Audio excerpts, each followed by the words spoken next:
there's no wasted energy or sound, and there's no overplaying and there's no underplaying. Like everything's just kind of exactly how it should be.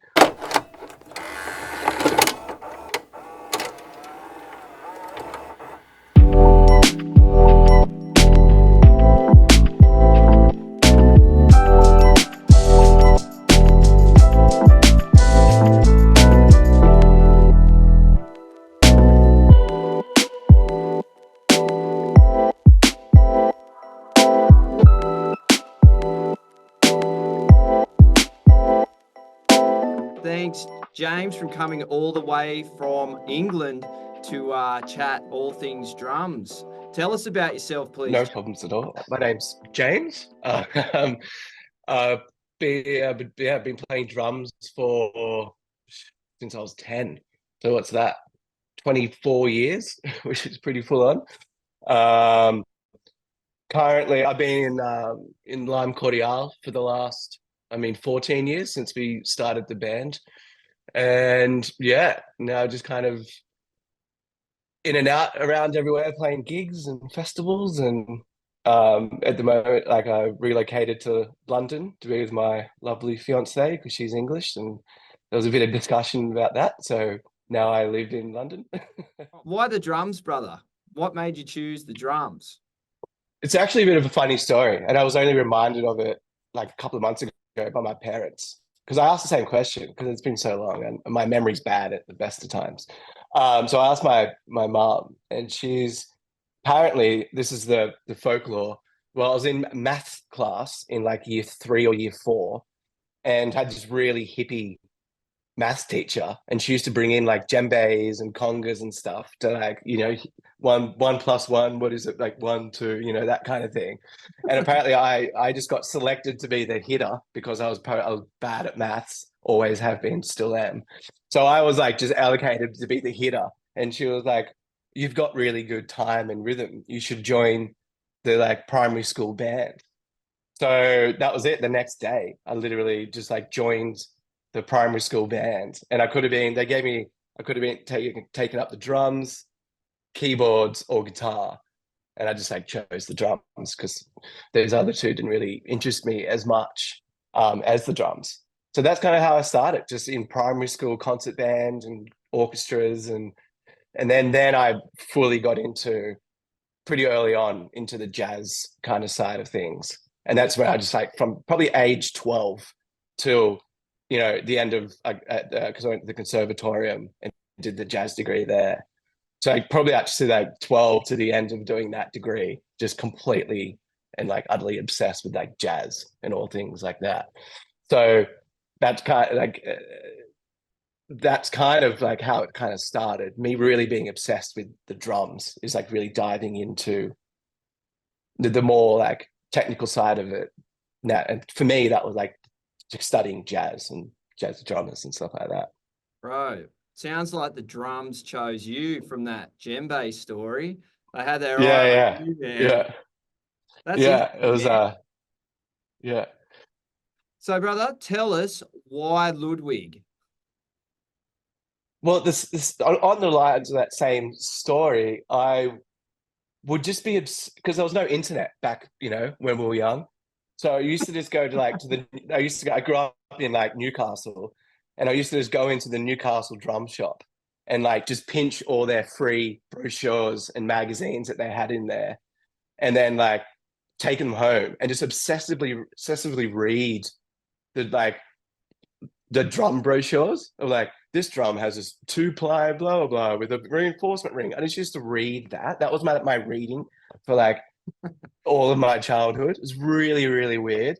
Like, so like I'm just like I have so much like weird background knowledge of bearing edges and like different types of die cast hoops and stuff, just from being like a little weird 13-year-old kid, just being like, no, I don't want to go outside and play. I'm just gonna read my drum brochures. And one of my favorite brochures I used to read was a Ludwig brochure. And so it was like 4 or 6 pages. That was all. But I used to just obsessively just read it and flick through it. So from like that early age, just that image of like the classic Ringo black galaxy kind of, or like all those kind of finishes was just like, it's just kind of seared in my mind. So it was always the only drum brand I was ever going to buy, let alone play, or play. So it's just because it was so ingrained. And then as you get older, you realize that they sound great and they tour amazingly. And you can get whatever hire company, you could be in Luxembourg, and you just pull out some drums out of the box and they'll still sound great. Um, so that's mainly why originally I went with Ludwig, was just obsessively reading those brochures. Nice, the Yeah. brochure. Sorry, Newcastle Drum Shop, from stealing them. Yeah. Well, what is your go-to Ludwig kit at the moment? I know you're touring a lot, but like, what would it be? hmm What's your favorite, your number one, if you're like, mate, Desert Island kit, what would it be? I'm a pretty stock standard when it comes with like it's just a classic maple. I just love the classic maple. At the moment, I'm touring like a 24 by 14 kick, 13 by 9, 16 by 16, 18 by 16. So that's kind of the dimensions I use. Uh, and at the moment, that's kind of like the Desert Island kit. Um, Much to my sound engineers and my techs' dismay, I just love the 24. Um, I just love the feeling you get sitting behind a 24-inch kick. It just feels better to me than a 20 or a 22. Don't know why. Um, so that's kind of what I've been using maybe the last 4 years of touring, is that configuration of the classic maple. Um, yeah, like I own a few like different kind of configurations at home. But that's for like a touring kind of setup and rig. I love that configuration of the Does that Ludwig. transfer into the studio, or you just go with it? Like, if you could pick your sizes in the studio? So studio is kind of a different beast, especially with Lime. If I just talk about how we record music, we'll get into a studio and have like a bunch of songs ready to go. Um, and I will kind of just set up kind of almost like an orchestral percussion rig almost of the drums. Like when we record for the albums, there's no full drum kit set up like ever. So the most I might have set up is like kick, snare, hat. And then I'll overdub some cymbals, overdub fills and stuff like that. That's just kind of how we've been doing it for the last 4 or 5 years. Um, that's kind of how our producer likes to record drums. And it's kind of worked. I think hopefully the next album I'll be able to bring in a bit more of a live kind of vibe to the recording. How do So you at the moment in recording, yeah, it could be anything. It literally could be any drum that's in the studio, any of my drums that I bring in. It's like a mismatch of kind of everything. Oh, cool. Do you think, how do you find your performances having that stripped back sort of approach in the studio, sort of that unconventional approach? Do you feel like it opens different pathways to creativity, or makes you focus more on the basics or like, talk us through that? That's a very interesting sort of approach to recording. Yeah, I guess how we think of it is, and how I kind of think about playing drums in Lime Cordiale in general is there's no wasted energy or sound, and there's no overplaying and there's no underplaying. Like everything's just kind of exactly how it should be. Well, how I hope it should be.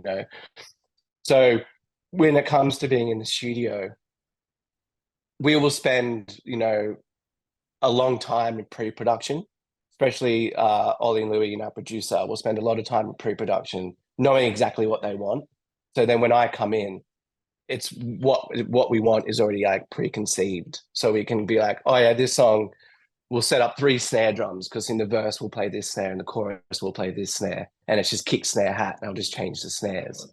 So it's more nothing's kind of like by the seat of like pants, if that's the saying. I'm not sure. But it's more, yeah, everything's kind of worked out.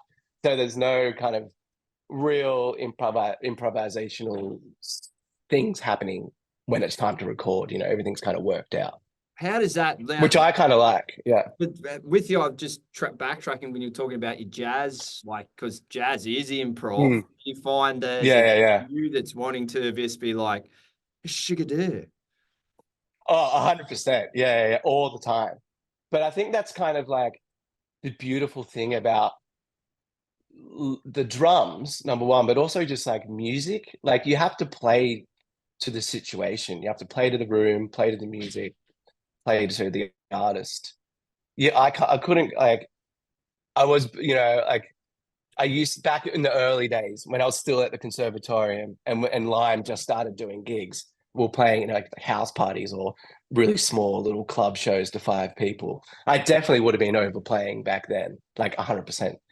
But what I took as a challenge, because I was also quite new to playing pop music, rock music, and so I took that as a real challenge to really make sure I'm playing what's needed.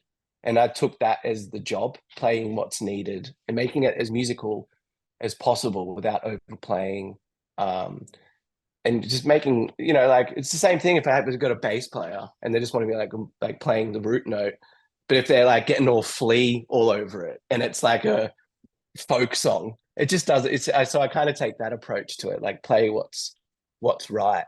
And then luckily in the live gigs, I can stretch out a little bit. The boys will let me do a little bit of a drum solo here and there. So I get to like go, like, get the cobwebs out and then just go back. So there's a healthy tension there, a healthy tension between the jazz rat and the Yeah. the The session mature. rat. Yeah. So that's good, man. That's good. Good bit of Yeah. feedback for all the young drummers coming up, mate. That's good. Thanks for sharing that. Mm. Now, we talked about your Desert Island kit. Let's talk about your Desert Island snare drum. Yeah. Easy. The acrylite. 100% just the acrylite. So I've got a 1969 acrylite, and I think it's on pretty much every Lime Cordiale record, and every other kind of session I've done. It's just so versatile. You can kind of do anything with it. You can crank it up and it sounds awesome. Put it in the middle, it's great. Or then like get it really low and you get that really like 808, 909 sound out of it, which is really cool. Like I first saw Lee Fisher, like him using an acrylite, amazing Australian drummer. Well, I was probably like 18, 19 or something. And I was just like, what is that sound? And then I like DM'd him and like, he's like, it's just the acrylite, man. It's just a vintage acrylite. And I was like, oh, amazing. So then that's definitely it's just so versatile. You can do anything with it. And it always sounds great. So that'd be probably 14x5, 8 lug. Yeah, 14x5, 8 lug. Yeah, with I love the little muffler thing on the side. Does she take internal muffling system? Yeah. Does it make it out on the road ever, or is that just for the studio? Yeah, so I have retired it in the last 2 years, just because I was getting bashed up a little bit. So what I did, I replaced it with what's those new Ludwig student model, the super lights. Oh yeah. Yeah. So I had the same thought because the acrylite was originally a beginner student snare drum, right? It was just like a pressed out snare for the masses, cheap as. So my thinking was, all right, so if that's how it happened back in the 50s and 60s, maybe these new superlights are kind of the new acrylite. So I got a 14x5.5 superlight, and it's really good. And I love it. At the moment, I've got it as my second snare, tuned really low with a big fat ring on it, and it's just great. Like I could, we were just in New Zealand doing some shows, put it in the case, flown around the world, got to Japan, took it out, put it on, and it just sounded exactly the same. And I was like, great, like this is maybe I'm onto a little pearl here, not a a little a little secret. Next thing, brother, favorite song to play live? Oh, that's a hard one. Oh, uh, at the moment, I'm just going to go with at the moment because that's just easier to to define. Um, one of the newish Lime songs called Colin, which I really love playing at the moment. It's like a slower 12/8, big two kind of feel song. And it's kind of like a really, really linear kind of drum part. And that's using like the low second snare. Um, it's just kind of really fun to play because you can really sit in the slower tempo of that song. And same thing I was just talking about before. There's no overplaying or anything. I don't think I do one drum fill in that whole song. It's just like the groove, and then I move over to the ride cymbal in the last chorus, and that's it. But it's just so fun to play and like really lock in to that groove. And so at the moment, that's been really fun to play that one. Oh, sweet. Are you playing to a click when you do any of this, or is Yeah. this feel? Yeah, click. Yeah, we run some secrets behind the show. So not to give away all our secrets, but yeah, there's a click. Yeah, there's a click Okay, happening. sweet, sweet. So you just not embellishing, just sitting in just a fat groove and just letting it feed in. Yeah, yeah. The whole time, like one of my drum heroes is JJ Johnson. So the whole time in that song, I'm just thinking like, what would JJ do? And he'll just be like, just playing like that, you know. Mate, that's good. You've just mentioned. The next question was, who is your desert island drum hero? Just pick one. The desert island drum hero. Ah, again, another tough question. But a good question. But a good question. Do you know what? I'll go with JJ Johnson again. I know I just mentioned him. There's so many we can pick from all different genres. I've been checking out two from Sleep Token quite a lot. Oh yeah. Like my drum tech is actually like one of Sleep Token's techs. So I get all the inside goss and Yeah, all like what's interesting. happening. Yeah, so it's really cool. I get to know some secrets what's going on with Sleep Token. So I've been checking out two a lot from Sleep Token. Then obviously you've got your Bill Stewarts in the jazz world, your Brian Blade, who I was just and still am just utterly obsessed with. Mark Juliana, there's such a list. But in terms of like doing what I like to do and what I hope to achieve in like my drumming career, it's kind of like a JJ Johnson kind of thing. Like he can go from playing with John Mayer for years, playing like doing the pop thing, but then he can go to like Tedeschi Trucks Band or like Gary Clark Jr. Like and he started off as a jazz drummer. So I think that's kind of a cool person to try and emulate for myself. And he's that kind of guy who just plays the parts. He's got all the chops in the world, but you'll never know. You just feel, his groove, which I Oh, think is that's amazing. good. That's good. He doesn't feel the need to show everyone his fancy hands. He just wants to sit and Yeah, I always relate it to billionaires like Bill Gates. He wears like a $20 t-shirt and Target pants, but then he's a billionaire. So I'm kind of like that's how I kind of think about drumming in a way. Is you don't need to show it off if you know you've got it. yeah, man, that's good. That's a good I think that's positive to sort of talk about in this era of social media. Like when we were coming up, there was no social media. There was no, you Yeah, get none. your Zildjian and your Ludwig and Zildjian videos like VHSs that come out and you watch them or your DVDs. Yeah, Like everyone shredding chops every 5 minutes. There was like a handful of international drummers. So, it, yeah. uh, I think I had one DVD of the 1997 Modern Drummer weekend that my drum teacher and mentor Nick Cecere burnt for me, and he just gave it to me, and that's all I watched for like 2 years. I just watched that one Modern Drummer 1997 DVD, and it was on a VHS. Sorry, on a VHS, and I just wore it out. who was Complete. on I could that? Who like was on that? play. It was Bill Stewart, Jack DeJohnette, Rodney Williams, um, and then I'm having a complete mind blank. Some like weird prog guys. Yeah, it was awesome. That's How all good I with the modern watched. drummer DVDs, the festivals, it's just So something. good. And Yeah. all the younger drummers miss out on that, unfortunately, now having like, that having a couple of them and that you just watch and watch and watch and go, man, this is Watch and watch. Same thing like having that one CD that was in your car, because you just listen to that for so long and you just learn the songs and really absorb the music a lot better. Not to sound like some old guy ratting on new technology, but yeah. It's not even that Back in long my ago. day. Yeah. I know.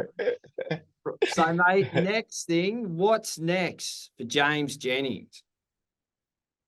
So I've got a week off now, which is really nice. And then we head to America for like 4.5 weeks on a tour.